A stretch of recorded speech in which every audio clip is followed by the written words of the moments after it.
everybody, my name is Ishigami Yu and welcome to the Dramatic Otaku channel, otherwise run by Brooklyn, as you'll know her as the Dramatic Otaku, and today we are talking about how Kaguya-sama is not, in fact, the peak of romance.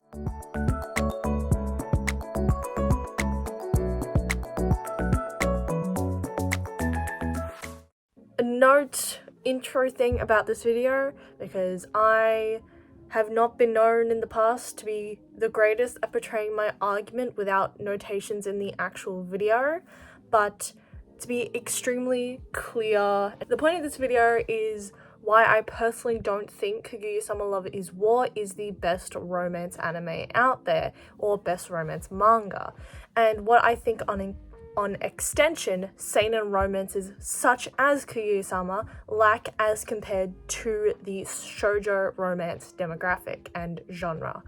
Taking a look at what it does differently and how seinen romance could improve that by focusing on one very specific niche point that I see a lot in shoujo that I barely see in seinen. This whole mentality coming around, as I noticed a few months ago when the Kaguya-sama movie came out, many anime fans, particularly male anime fans, hailed Kaguya-sama as one of the best romance animes out there, which I highly disagree on, especially since many of these same anime fans won't give romance a single look if it is in the shoujo demographic, thinking it of as lower basically because of misogyny.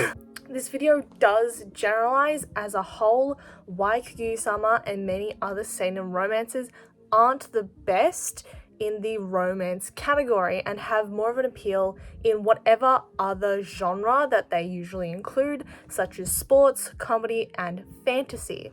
This video is not saying that the romance itself is not there, and therefore the series is a bad romance.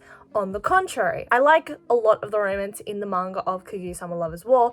All I'm stating is my opinion that seinen anime and manga, and particularly Kaguya-sama, is not the best romance out there and can take a few pages from how shoujo romance is written to improve the romance element of the series, especially since the series is based on the fact that it is a romance. In the past, I have actively encouraged the fact that I love and adore the Kaguya-sama series. I cosplay characters from Kaguya-sama. I want to cosplay more characters from Kaguya-sama. I collect actively the Kaguya-sama series as well as the fucking figures. But to put it simply, I love Kaguya-sama, and I am in the middle of a Kaguya-sama retrospective video, or at least I am in the middle of planning and writing for that video. It will not be coming out for a while. And during the writing for that video, I thought of a few different Kaguya-sama themed videos that I thought, while not fitting the retrospective video, could be their own videos. This is not one of them. This is straight up ripped off from TikTok and some other manga tubers. And out of all of the Kaguya-sama themed videos that I have, this is probably the more controversial. Now, I just want to say, I promise that I love this series very much. I have collected multiple figures. I have made multiple videos. And I have almost the entire series back here. I love this series. It is my comfort anime. I can always laugh at it. Chika Fujiwara is my goddamn ending for my YouTube videos. I have made multiple videos dedicated to or referencing or mentioning the series, and I will say, it does pain me to, in fact, say that Kaguya-sama is nowhere near the peak of romance. Is it a good rom-com? Yes, it is quite honestly one of the best rom-com animes that I have ever seen, because a rom-com should have comedy as one of its most present features, which I feel in a lot of rom-coms, especially in the anime genre, don't particularly focus on the comedy element and more focus on the romance element, especially in the latter half of the series. Sometimes as an audience member, forgetting that it was a comedy to begin with. A series I see this take place in is Ouran High School Host Club. As the plot progresses, when Haruhi realizes she has feelings for Tamaki, the silly, funny comedy element of the actual series gets shoved aside for the latter half of the series, as it focuses heavily on Tamaki and Haruhi becoming more of a romance drama with elements of comedy. And that isn't to say that Kaguya-sama doesn't do the exact same thing. It definitely does, but much closer to the very end of the series, in the last 20 chapters at the very least, the tone swings right back around to the original comedy elements that you would have seen in the first 10 chapters of the series. When reviewing the last chapters in one of my otaku reviews, that is something that I mentioned, that the what the fuck comedy that you saw in the very start of the series came back at the very end of the series. So, what makes Kaguya-sama unlike any other rom-com? What makes it a lesser romance? The answer is simple. It lacks intimacy. Not that kind of intimacy. You see, I'm someone who enjoys a wide variety of genres of manga, from horror to romance to slice of life. The main demographics of manga I enjoy on a regular basis is the likes of shoujo and seinen. And I bring this up specifically because most romance stories in the manga sphere are classified under shoujo, whereas Kaguya-sama is classified under seinen. And I want to note that because shoujo romance does something that seinen really doesn't, and that's play with intimacy and the viewer. So what do I mean by playing with intimacy and the viewer? Intimacy in terms of manga, anime, and the viewer is capturing small moments and conveying it to us, the audience. And that's what gives you that heartwarming feeling that you typically get in fluffy romance shows. It's the small movements of the hand, the glances that the characters give each other, but what you see from that is just the protagonist's eyes. 2 panels of a cat stretching to show how life is calm. Those kinds of very small little details that make the scene what it is. To put it into perspective, the same intimacy is used also in horror to make you shit yourself, to evoke fear. Blood on the Tracks does it. I can bet you every single one of Junji Ito's works does it. Even Green Worlds.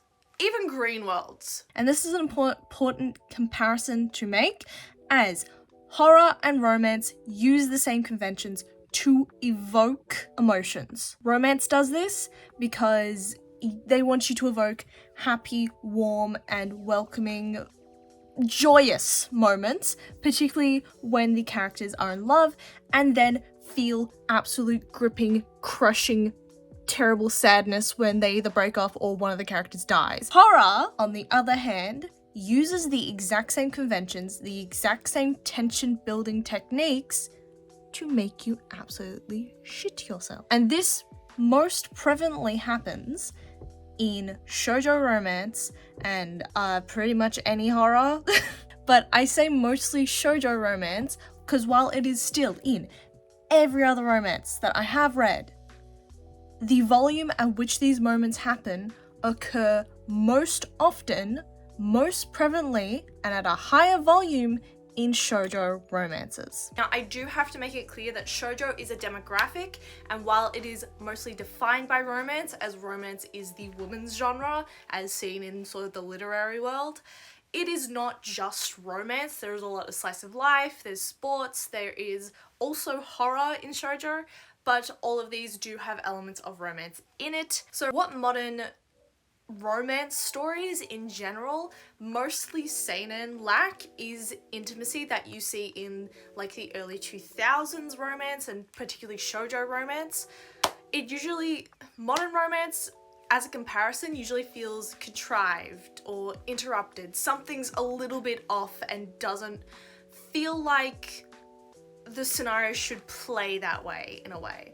Now, that's not to say that there isn't intimacy in seinen, but let's take a look as to why, particularly in seinen, it doesn't really work, and why series that I like, such as Kaguya-sama, are still good despite lacking that more intimate element of romance. So to begin this, we're going to be comparing my two most recent manga picks, with the seinen option being One Dance and the shoujo option being Nana. Yes, it's shoujo. No, it's not josei. No, I cannot believe it is not josei. So starting with One Dance, I honestly really like One Dance because it is nostalgic and it is refreshing. But you can tell that our main character is supposed to be starting to fall in love or starting to be attracted to Wanda, the love interest type character.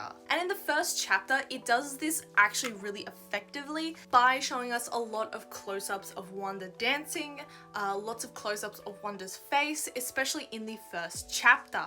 She inspires our protagonist and it is portrayed to us effectively. But this effectiveness and this intimacy that's caught in the close-ups is completely lost on following chapters, more so becoming about the protagonist himself finding himself. But by the way that our protagonist acts and actually speaks about Wanda, over what we can actually see through his eyes, we can see that he's becoming interested in her, but it's cheapened because that initial intimacy of him watching Wanda is completely gone.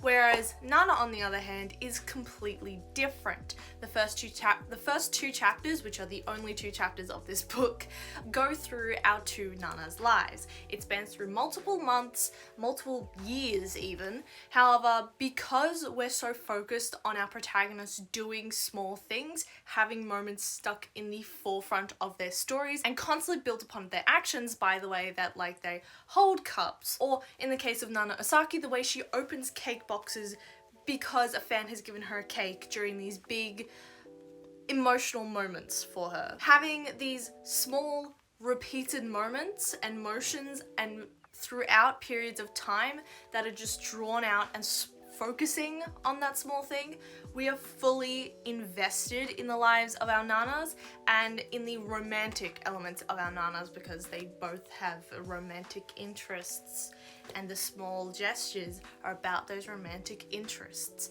You get what I'm putting down? The difference between these two is that the initial intimacy that we see here is completely lost, whereas intimacy is throughout the entire book here. And when you're writing, something that you learn is show don't tell.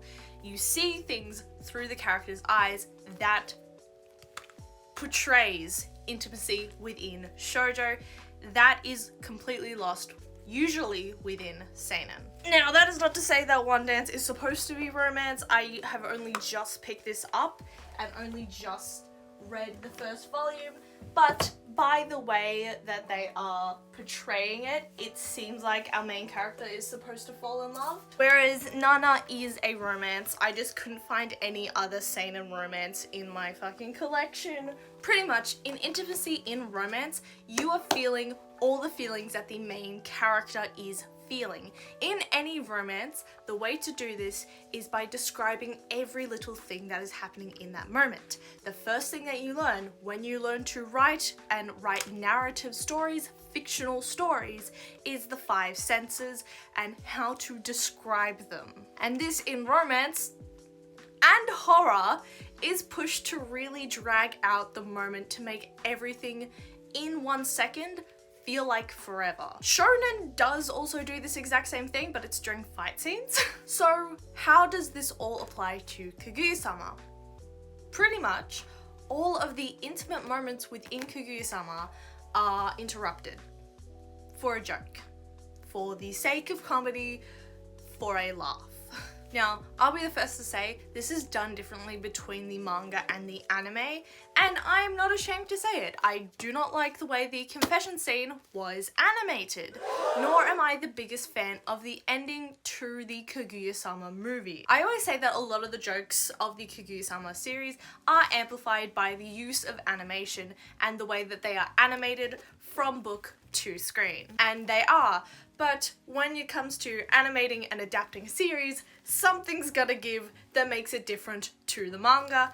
And for me, for the anime adaptation, that is the loss of romance in the romantic moments. Most, if not all, of the romance in the anime just never lands well for me, and it feels way too fast. And I even made that specific comment about the ending of the film being way too fast in my review video for the movie 1 or 2 months ago now. Manga is a slightly different story, as you get time to like sit there and process the moment, like the final confession, and that they are finally together.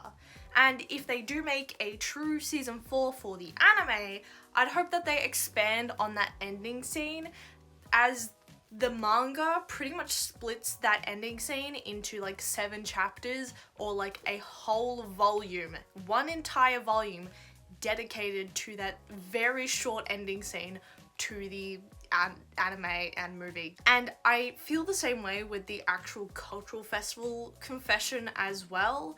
If you bring up my season 3 predictions video that I made about a year ago, where I was fangirling about the confession, you'd see panels of the actual confession and of me making jokes that I'd stared at those panels for about 5 minutes when they came up. And I made that joke because when reading manga, you have time to take those moments in, those like confession moments, those big panels, and make them longer, as I am accustomed to those kinds of moments in shoujo manga. And once again, the anime failed to have this intimate moment once again, even early in the series during the summer festival, when Kaguya just wanted to see the fireworks with everyone. I would say that generally that scene was probably doing intimacy the best in the entire series in both anime and manga form.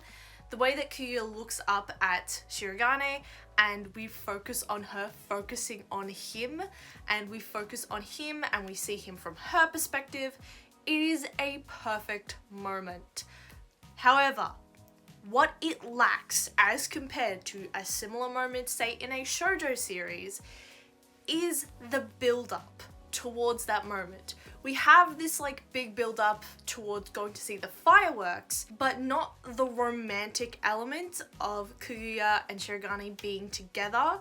And I will say it works in the favor of the series itself because it's unexpected. This is sort of the first time we properly get to see Kaguya's feelings for Shirogane in a very like explicit way. She has had this whole debacle of wanting to see the fireworks with everyone, and in the end she's looking at Shirogane. So in terms of the actual series itself, it does make sense, but the typical build-up that I'm accustomed to based on shoujo, it just wasn't there. Now, on the other side, the big main confession of at the cultural festival has that build-up. And with manga, how you read this being at your own pace, it was done fantastically in the manga. Even the Ice Kaguya stuff was done well.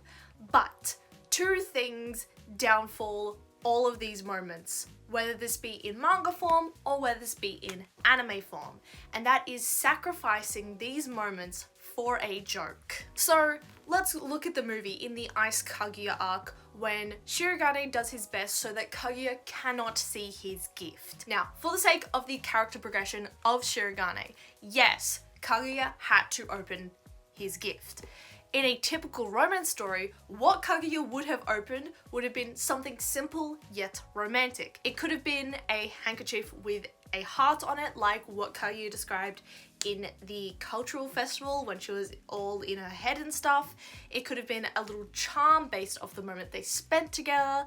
Something stupidly simple that Shirogane would still have felt shame to have given her in comparison to what she deserves in his mind, but also something that would have elevated the romantic moment. But for the sake of a joke, he gives her a ball and cup game toy.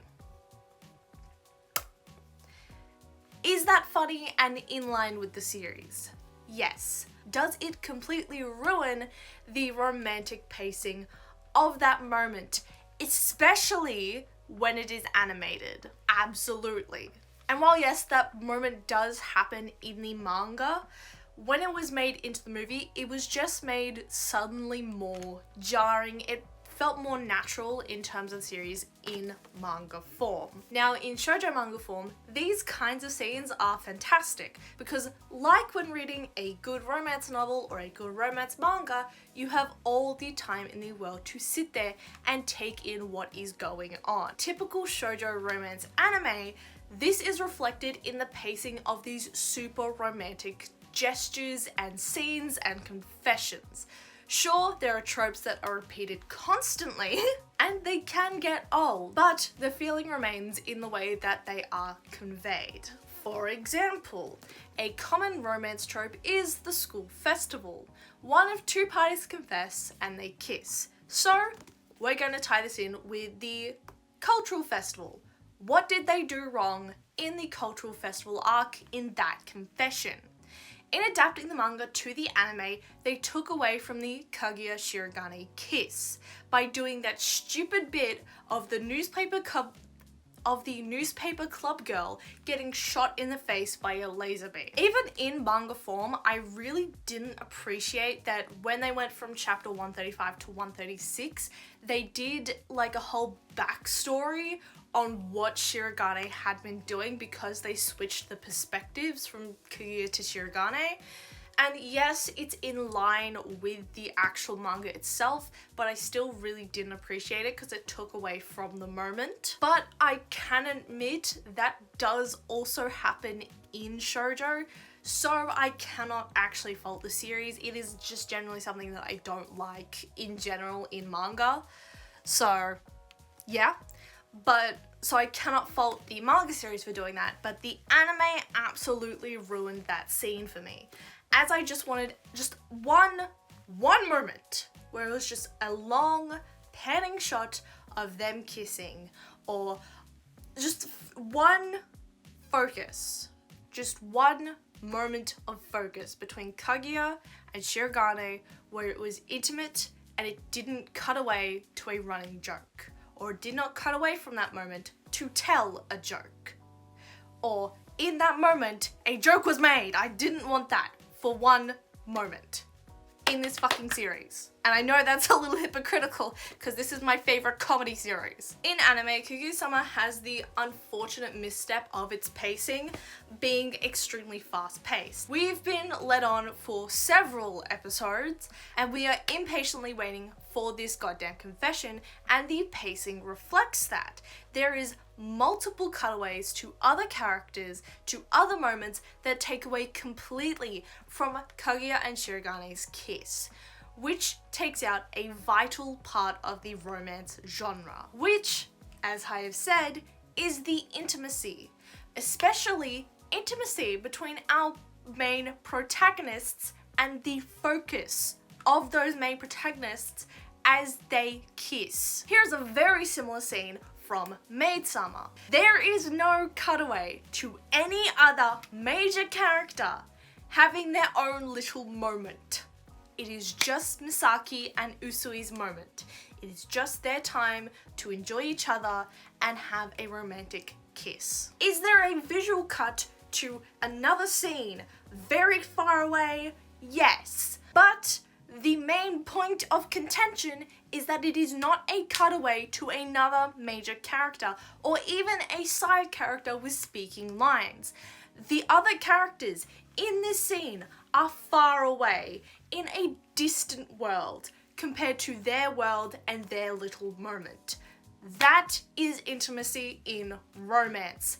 Everything is far away but the person in front of you. In the scene itself, we get small touches, zoom in on the couple, maybe one background cutaway, but it is a moment of privacy before we are thrown into the meat of the moment, the prolonged image of a kiss. With all the chaos that occurs in Kaguya-sama, we don't get that. It's not special, nor is it satisfying. It is a spectacle of a moment lost to the wind. Yes, I am making puns about that scene in this moment. This needs to be somehow lighthearted before I fucking go ham.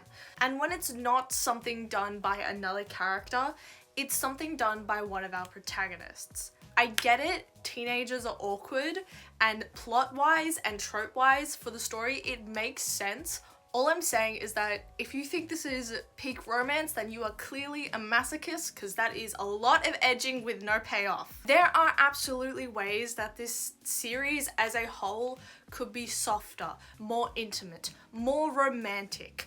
One of the fucking seasons is called Ultra Romantic, for fuck's sake. And this series is not that compared to the plethora of other romance series that there is out there, particularly to me, shoujo romance. I love this series. I really do love this series. But by no means is it breaking a glass ceiling on romance, nor is it the best romance manga that I have ever read. And before you all go typing away at me going like, then why do you like this series and say it's your favorite? Why do you talk about the series so much if it's not your favorite romance series? I can like a series because it's fucking funny. I think this is probably one of the best comedy series that I've ever read. And I say read as a fucking compliment, because there is not a lot of comedy series that I can read like this and laugh as hard as I do. And I can continue to go back to this series and read it over and over and over again and get the same humor and get the same laugh out of it. And I do. I will sound like a hypocrite, but I do, in fact, like some of the romance. I did like the summer festival little staring thing moment that Kaguya had. I think that was really good. The way that the manga does romance, really good. Hate the way that it's adapted in the actual series, but love the series because it's funny. I honestly prefer Kaguya-sama as an awesome comedy romance series, with romance being the back burner of the series and comedy being the forefront of it. Even if the whole purpose of the series is to be romance, it honestly takes a backseat to the jokes and the comedic moments. Is this series a step up from other romance, like seinen romance that I have read, and also shonen romance that I have read, because I have read shonen romance and it fucking sucks? Yes. Absolutely. But by no means is it the pinnacle of the romance genre. It is my favorite manga and anime by far, but it is not my favorite romance manga or romance anime at all. Personally, the shoujo demographic of romance has got this series beat tenfold in the romance department, and that is on my personal beliefs and opinions of a bitch whose first manga was Ouran High School Host Club, which I have directly compared it to Kaguya-sama Love is War. No, I will not stop shilling that fucking video because I spent so long on it. Thank you guys so much for watching this video. I hope you weren't too offended if Kaguya-sama is also your favorite series and you actually really like the romance more than I do. I hope to see you next time. Maybe. If you did like this video, please like and subscribe. This, again, was just all my opinion. And I will see you guys next week, where we will be talking about other romance recommendations than frickin' Kaguya-sama Love is War. I'll see you then. Bye!